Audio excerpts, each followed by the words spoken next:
So this is my conflict resolution video response. I would like to draw attention to a conflict that I had very recently. I am a manager at Altitude Trampoline Park in College Station, Texas. And during shift, I had an employee who, for the sake of this video, we'll just call Joe. So Joe had a history early on in his employment of being late or calling in to say that he would be late, which is fine. I prefer that if somebody's going to be late, they tell me, and that way I don't get all mad about it. Well, I was expecting him to come in to work, and he did not show up. He did not show up at all, and so one of his fellow coworkers had to stay on for an extra shift. I was very angry about that. I thought that he's going to get fired because that is a policy at the park, is that if you no call no show, then you don't have a job here. So he no called no showed us. Um, so in my mind, I was thinking, okay, well, he's just done. He's not gonna work here anymore. And I thought that that was the end of it. Well, he comes in later.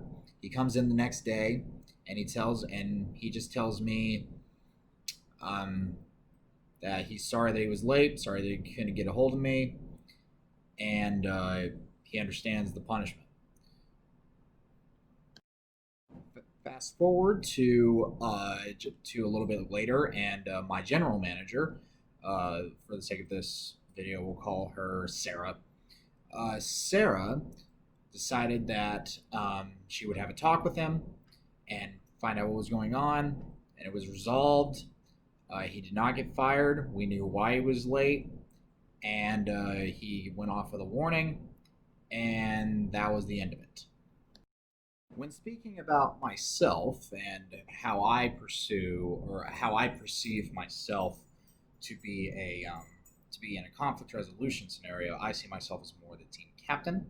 I like to be involved, and I am better in a big operation with a lot of moving parts. And but part of that is that I don't really like negotiating on how things are done. So that is how I am.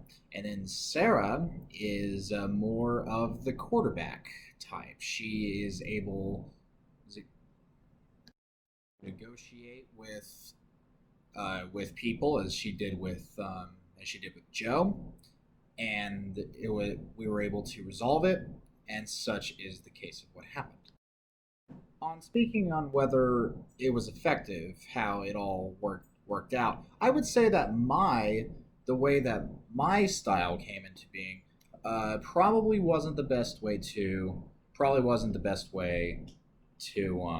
approach the issue. I'm more as I do like to be involved with my employees. I like to motivate them and push them towards better. But then whenever somebody falls behind pretty suddenly and as extreme as that, to a point where they know what happens if that happens, I probably had a little bit more of my emotion take over. I wasn't able to think clearly. Sarah's way of resolving the conflict worked out very well. She was able to negotiate with me and Joe, and we were able to get around it. And so I think that Sarah did an amazing job, and the way that she resolves conflicts was much better suited than mine.